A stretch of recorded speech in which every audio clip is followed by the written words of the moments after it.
Hello everyone, welcome to the our YouTube channel VVO study circle. तो आज हम लोग सेमेस्टर 1 के जितने भी स्टूडेंट हैं उनके लिए मेजर पेपर माइनर पेपर जितना भी पॉलिटिकल साइंस है उनके लिए लेके आए हैं मोस्ट वीवीआई ऑब्जेक्टिव क्वेश्चन। हमने देखा था कि मेजर पेपर और माइनर पेपर दोनों का सिलेबस सेम ही है, दोनों को इंडियन कॉन्स्टिट्यूशन के बारे में ही पढ़ना है, इसीलिए यह वीडियो दोनों के लिए महत्वपूर्ण होने वाला है। इसमें हमने पूरे इंडियन कॉन्स्टिट्यूशन जो आपके सिलेबस में था उससे छाट करके वीडियो बनाया है।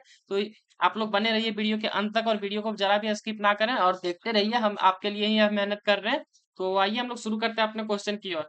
हमारा जो सबसे पहला क्वेश्चन है वह है, राष्ट्रपति को पद से हटाने के लिए कौन सी विधि अपनाई जाती है? तो इसका सही उत्तर हो जाएगा, राष्ट्रपति को पद से हटाने के लिए महाभियोग की प्रक्रिया अपनाई जाती है। यह कहाँ लिखा हुआ है? तो अनुच्छेद 61 में लिखा हुआ है। यह लिखा हुआ अनुच्छेद 61 में वर्णित है कि राष्ट्रपति को हटाने के लिए कौन सी प्रक्रिया अपनाई जाती है? तो महाभियोग की प्रक्रिया। यह कौन लाता है? तो संसद के द्वारा लोकसभा और राज्यसभा में जब बहुमत प्रस्ताव पारित किया जाता है और यह प्रस्ताव पारित हो जाता है तो राष्ट्रपति को पद से हटाया जाता है। अगला जो हमारा क्वेश्चन है वो है, भारत के सर्वोच्च न्यायालय के न्यायाधीश को हटाने के लिए कौन सी विधि अपनाई जाती है? तो दोस्तों, भारत के जो सर्वोच्च न्यायालय के न्यायाधीश होते हैं उसे भी हटाने के लिए कौन सी विधि अपनाई जाती है? तो इसके लिए भी महाभियोग की प्रक्रिया अपनाई जाती है। महाभियोग की प्रक्रिया द्वारा ही सुप्रीम कोर्ट के न्यायाधीश को हटाया जाता है। इसका जो चर्चा किया गया, कहाँ किया गया? अनुच्छेद 124 में। और राष्ट्रपति को हटाने की चर्चा कहाँ किया गया? अनुच्छेद 61 में। तो ये दोनों क्वेश्चन सेम ही है कि राष्ट्रपति और सर्वोच्च न्यायालय के न्यायाधीश दोनों को हटाने के लिए महाभियोग की प्रक्रिया लाई जाती है और दोनों में सदन में ही लाई जाती है, संसद में, लोकसभा और राज्यसभा में। यहाँ से प्रस्ताव पारित होने के बाद इन्हें पद से हटाया जाता है। अंतर बस इतना है कि राष्ट्रपति के हटाने की चर्चा कहाँ की गई? अनुच्छेद 61 में। और सर्वोच्च न्यायालय के न्यायाधीश को चर्चा कहाँ की गई? 124 में। नेक्स्ट जो हमारा क्वेश्चन है वो है, राज्यपाल का कार्यकाल कितने वर्षों का होता है? तो जो झारखंड या तो अन्य राज्यों के राज्यपाल होते हैं, प्रत्येक राज्य के राज्यपाल होते हैं, उनका कार्यकाल कितने वर्षों का होता है? तो इसका सही उत्तर हो जाएगा, राज्य का राज्यपाल का कार्यकाल कितने वर्षों का होता है? 5 वर्षों का होता है। कोई भी राज्यपाल होता है उनके कार्यकाल कितने वर्षों का होता है? 5 वर्षों का होता है। यह कहाँ चर्चा किया गया? अनुच्छेद 153 से 162 के बीच में इसकी चर्चा की गई कि राज्यपाल की शक्तियों के, उनके कार्यकाल के, उनके अधिकारों की संपूर्ण चर्चा कहाँ की गई? अनुच्छेद 153 से 162 के बीच में। हालांकि राज्यपाल अपने कार्यकाल के समाप्ति के बाद भी नए राज्यपाल की नियुक्ति तक पद पर बने रह सकते हैं, अर्थात अगर जब तक नया राज्यपाल बन नहीं जाता तब तक वो उस पद को पुराने राज्यपाल ही संभालते हैं। राज्यपाल को हटाने की शक्ति किसके पास है? तो इसकी शक्तियां राष्ट्रपति के पास है। उनकी नियुक्ति की और उनको हटाने की शक्तियां दोनों ही राष्ट्रपति के पास होती है। अगला जो हमारा क्वेश्चन है, न्यायालय के द्वारा मिली फांसी की सजा माफ करने सकने का अधिकार किसके पास होता है? जो न्यायालय हमें किसी भी व्यक्ति को फांसी की सजा देती है उनको कौन माफ कर सकता है? तो इसका सही उत्तर हो जाएगा, राष्ट्रपति माफ कर सकता है। कौन कर सकता है? राष्ट्रपति। इसकी चर्चा कहाँ की गई? अनुच्छेद 72 में की गई कि राष्ट्रपति किसी की भी फांसी की सजा माफ कर सकता है। इसमें और भी कई सारे अधिकार हैं जो राष्ट्रपति कर सकता है, जैसे किसी की सजा कम करना हो गया। अगर किसी को कठोर सजा मिला है तो उसको कम करने के अधिकार किसके पास है? राष्ट्रपति के पास। हालांकि राज्यपाल भी कुछ कंडीशन में कुछ माफी कर सकते हैं, जैसे किसी की सजा कम करनी हो या फिर किसी को अगर कठोर सजा मिली हो तो उसको कम करना हो, उसको आसान बनाना हो तो कर सकते हैं। राज्यपाल जो है वो फांसी की सजा माफ करने का अधिकार नहीं रखते हैं। राज्यपाल को यह अधिकार नहीं है, वह किसी की फांसी की सजा माफ नहीं कर सकता। और जो सेना के द्वारा दिए गए दंड होता है उसे भी राज्यपाल माफ नहीं कर सकता है। तो राज्यपाल माफ कर सकता है तो सिर्फ जो नॉर्मल होते हैं, किसी को सजा मिली हुई है जैसे उम्र कैद मिली हो तो उसमें कम कर सकता है, या किसी को 6 महीने की तो उसको 3 महीने कर सकता है, किसी को कठोर सजा मिली हो तो उसे आसान बना सकता है, किसी की आसान सजा मिली हो तो उसे कठोर कर सकता है। बस इन सभी सजा को राज्यपाल इधर उधर कर सकता है। इसकी चर्चा कहाँ की गई है? 161 में। और राष्ट्रपति किसी को माफ कर सकता है फांसी की सजा, वो कहाँ की गई इसकी चर्चा? अनुच्छेद 72 में। तो नेक्स्ट हमारा क्वेश्चन है, भारतीय संविधान की प्रस्तावना में बाद में कौन कौन से शब्द जोड़े गए हैं? जो भारत की प्रस्तावना है उसे बनने के बाद उसमें कई सारे संशोधन किए गए और उनमें 3 नए शब्द जोड़े गए थे, वो कौन कौन से थे? तो इसका जो सही उत्तर है, भारतीय संविधान की प्रस्तावना में 42वें संविधान संशोधन के अधिनियम 1976 के द्वारा निम्नलिखित 3 शब्द जोड़े गए। कौन से संशोधन में जोड़े गए थे? तो 42वें संविधान संशोधन में जोड़े गए थे।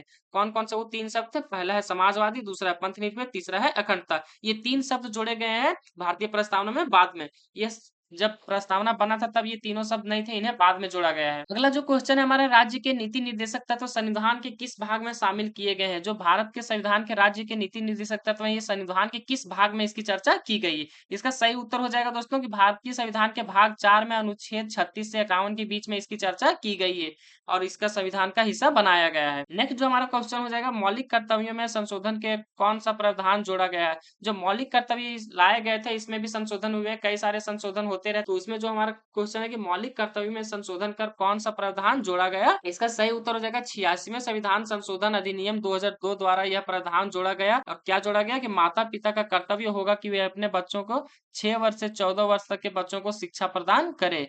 अनुच्छेद 51 ए में इसे जोड़ा गया। कहाँ जोड़ा गया? अनुच्छेद 51 ए में। नेक्स्ट जो हमारा क्वेश्चन हो जाएगा, संघीय शासन की किन्हीं दो विशेषताएं बताइए जो भारतीय संघीय शासन में नहीं है। संघीय शासन व्यवस्था जो होती है उसमें दो विशेषताएं बतानी है। भारत भी एक संघीय शासन व्यवस्था वाला राष्ट्र है, लेकिन इसकी दो ऐसी विशेषताएं बतानी है जो भारत में नहीं है।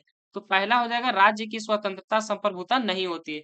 जो राज्य की भारतीय राज्य है ये स्वतंत्र नहीं है, ये किसके अंदर में है? तो केंद्र इस पे अधिक शक्तिशाली। भारत में केंद्र सरकार को अधिक शक्तियां प्राप्त है, अर्थात जो हमारे राज्य है वो केंद्र की अपेक्षा कमजोर है। राज्य जो है वो केंद्र की अपेक्षा कमजोर है, केंद्र अधिक शक्तिशाली है। जबकि अमेरिका जैसे देशों में जो राज्य होते हैं, क्योंकि वो भी एक संघीय शासन व्यवस्था देश है, तो वहाँ की जो राज्य है वो केंद्र के मुकाबले शक्तिशाली है। दूसरा जो पॉइंट हो जाएगा, राज्यों को अपना संविधान नहीं होता है। जो हमारे भारत के जितने भी राज्य हैं उनके लिए कोई अलग से कानून नहीं बना हुआ है, उनको कोई विशेष अधिकार नहीं है।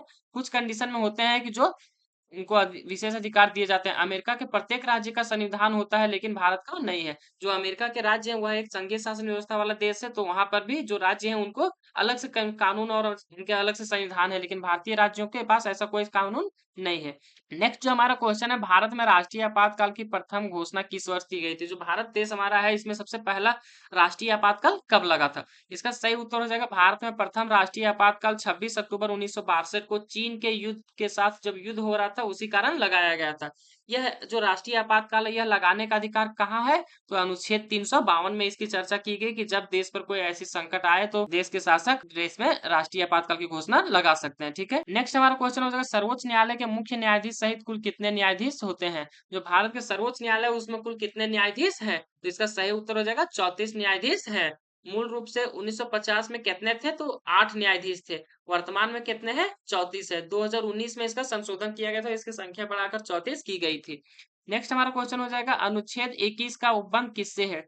जो आर्टिकल 21 है इसका संबंध किससे है? इसके बारे में हमें बताना है। तो इसका सही उत्तर हो जाएगा, इसका 6 से 14 वर्ष के बच्चों को निःशुल्क शिक्षा और अनिवार्य शिक्षा का अधिकार है। यह कहाँ लिखा हुआ? अनुच्छेद 21 का हिस्सा है। जोड़ा गया, कब जोड़ा गया है? तो 86वें संविधान संशोधन 2002 में जोड़ा गया। अभी हम लोग ऊपर के क्वेश्चन में इसको डिस्कस कर चुके हैं कि 86वें संविधान संशोधन जो 2002 में हुआ था उसमें इसे जोड़ा गया था। और शिक्षा का अधिकार अधिनियम कब लाया गया था? तो 2009 में लाया गया था।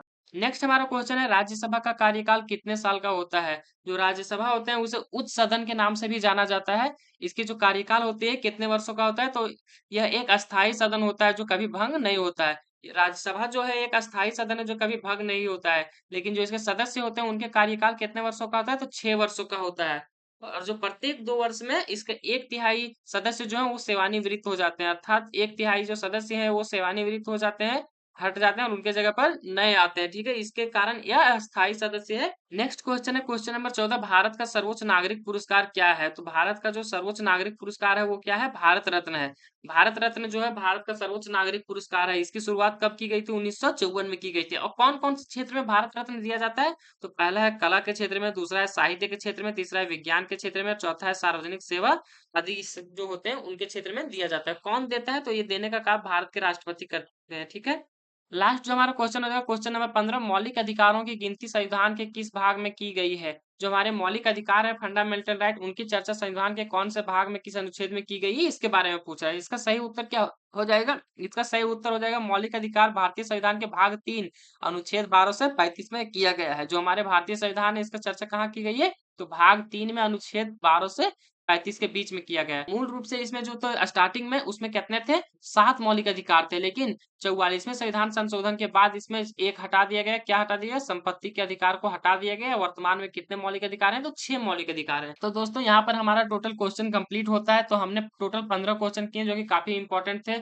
और इन 15 क्वेश्चन के अलावा हमने जो इसके साथ साथ वीडियो देखे इससे कई सारे ऑब्जेक्टिव क्वेश्चन आपके बन गए होंगे।